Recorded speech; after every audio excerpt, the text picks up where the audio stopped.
Kita tetap dukung KPK, dukung Komnas HAM, dan dukung kebaikan-kebaikan apapun yang dilakukan oleh kelompok atau individu di negeri ini untuk membereskan penyakit-penyakit negeri ini, baik mereka yang ada di pemerintahan maupun yang dilakukan oleh inisiatif non-state atau swasta.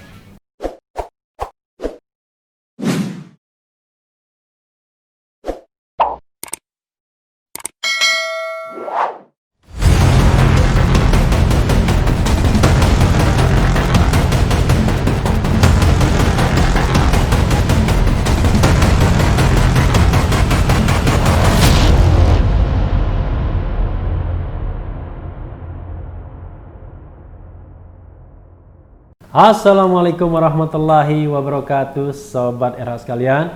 Jumpa lagi kita di channel yang keren ini, Keren Cadas. Saya akan bergerak bukan lagi soal Laskar FPI, tapi soal korupsi bansos ya, bantuan sosial. Ini menarik ya. Saya ingin membacakan editorial majalah Tempo, judulnya ngeri-ngeri sedap ya.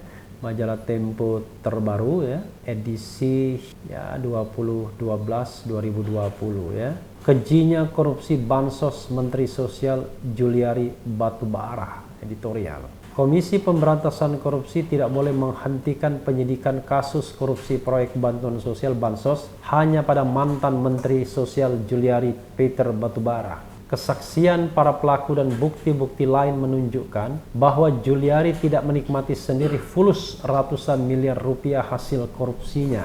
Ada indikasi kuat sejumlah fungsionaris Partai Demokrasi Indonesia Perjuangan ikut menyalurkan duit haram itu untuk pemenangan beberapa calon dalam pemilihan kepala daerah yang baru usai. Karena itu, penahanan Juliari pada 6 Desember lalu, satu hari sebelum peristiwa ini ya, peristiwa tertembaknya Laskar FPI, harus dijadikan pintu masuk untuk mengungkap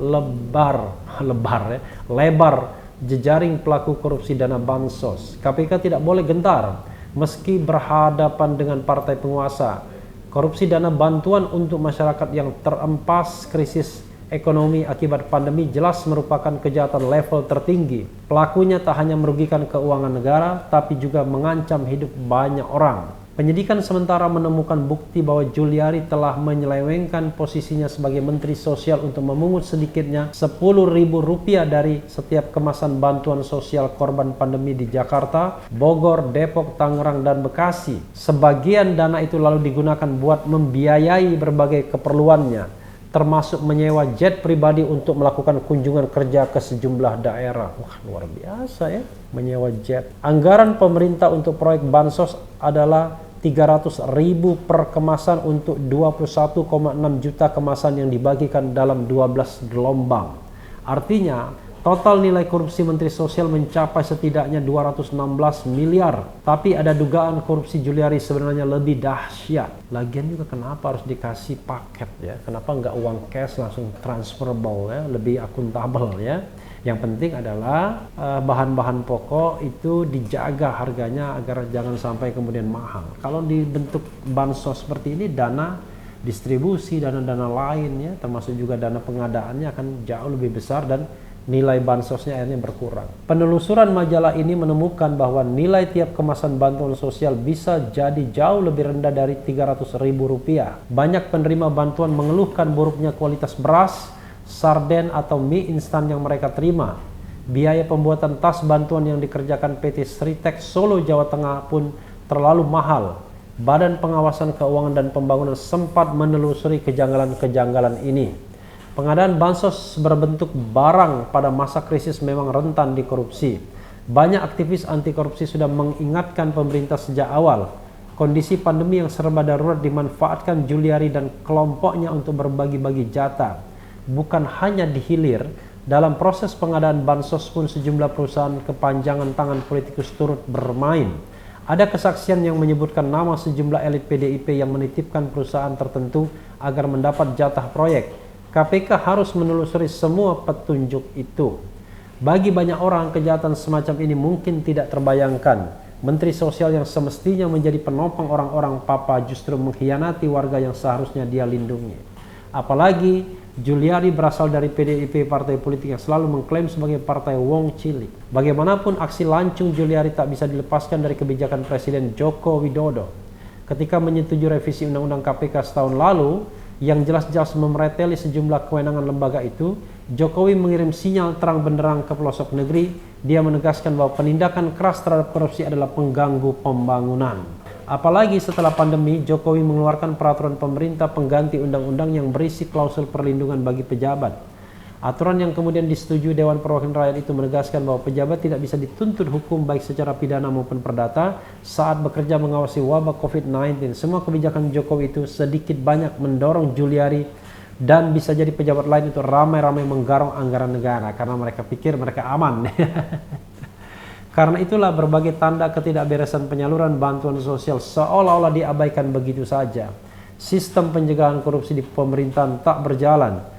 Publik patut mengapresiasi kerja keras penyidik Komisi Anti Korupsi yang telaten mengumpulkan bukti demi bukti yang berujung pada penahanan Juliari. Jadi sobat era sekalian, kalau yang ditahan itu adalah terduga tersangka korupsi, itu memang masuk akal. Jadi mereka mungkin bisa akan menghilangkan barang bukti, bisa melakukan perbuatannya lagi, bahkan bisa lari ke luar negeri sebagaimana koruptor-koruptor yang sudah pernah lari. Tapi kalau orang yang katakanlah dihukum seperti Habib Rizik karena masalah kerumunan kesehatan, dianggap menghasut, Sahgan dan Nainggolan, lalu juga Anton Permana diperlakukan dengan borgol dan baju tahanan, miris rasanya. Jadi yang kita harus perangi itu adalah kejahatan-kejahatan yang luar biasa seperti korupsi ini. Bukan kejahatan yang ya katakanlah yang ringan-ringan, pelanggaran ringan-ringan saja, tapi punya political high tension ya. Jadi punya temperatur politik yang tinggi gitu. Jadi political temperature-nya itu tensinya tinggi ya. Jadi sobat era sekalian, mudah-mudahan muka saya muka sedih jadinya. Mudah-mudahan ini betul-betul dipegang oleh aparat penegak hukum. Negara ini sudah terlalu lama dikungkung ya, dikangkangi oleh tindak pidana korupsi, korupsi politik, terutama korupsi oleh para pejabat, korupsi oleh mereka yang berkuasa ya. Kita teruskan ya. Penyidikan tentu belum usai. Sudah semestinya KPK menelusuri aliran dana hasil korupsi dengan menggandeng pusat pelaporan dan analisis transaksi keuangan. Kecurigaan bahwa hasil pungutan bansos ini masuk ke kantong elit PDI Perjuangan, tempat Juliari Batuara menjadi wakil bendahara umum, harus ditelusuri. Apalagi undang-undang anti korupsi memungkinkan penggunaan delik kejahatan korporasi. Sanksi bagi pelaku kejahatan level tertinggi ini harus berlipat-lipat, termasuk bagi kelompok yang ikut menikmati hasilnya. Luar biasa ya, editorial dari Tempo ini kita bacakan, dan memang harusnya hal-hal seperti ini tidak terjadi lagi. Yang menarik misalnya pengadaan goodie bag dari Sritek ya, nggak tahu harganya berapa. Tapi kalau harganya satu misalnya Rp50.000 ya lumayan juga. Ya, saya tidak tahu berapa harganya karena pasti kan pengadaannya besarnya minta ampun ya, jumlahnya ada jutaan dan itu bisa luar biasa untungnya. Jadi siapapun yang merekomendasikan termasuk putra presiden misalnya dalam laporan Tempo ya potensial mendapat keuntungan karena sederhana, no free lunch, tidak ada makan siang yang gratis, teorinya begitu. Tapi apapun yang terjadi ya kita tetap dukung KPK untuk terus melakukan penyelidikan dan penyidikan dalam kasus ini, tidak hanya terbatas pada Juliari Batubara karena banyak kasus lainnya akhirnya tidak kemana-mana ya. EKTP misalnya still a big question ya. Lalu juga dulu ada kasus macam-macam sebelum ini ya. Karena itulah mudah-mudahan KPK mumpung juga tidak banyak yang mereka lakukan OTT-nya bisa menangani kasus ini dan menelusuri aliran dananya ya yang mengalir sampai jauh ya. Sebagaimana syair lagu Bengawan Solo. Ya, sobat era sekalian, kita tetap dukung KPK, dukung Komnas HAM, dan dukung kebaikan-kebaikan apapun yang dilakukan oleh kelompok atau individu di negeri ini untuk membereskan penyakit-penyakit negeri ini, baik mereka yang ada di pemerintahan maupun yang dilakukan oleh inisiatif non-state atau swasta. Karena negara ini butuh lebih banyak orang-orang baik untuk membereskan sisa-sisa pesta atau pesta yang masih berlangsung, dan itu pesta bancaan terhadap anggaran negara atau juga bahkan bancaan terhadap uang-uang yang seharusnya diberikan kepada kaum papa dan kaum miskin. Sobat Era sekalian, itu saja. Yang penting tetap di channel ini, karena di channel ini Anda akan dirayu, ditipu, dibaperin, dicecar, diuber pula di jalur khusus. Karena channel ini adalah channel yang mengancam, memeras, dan membenci. Jangan lupa subscribe, like, comment, and share. Cheers.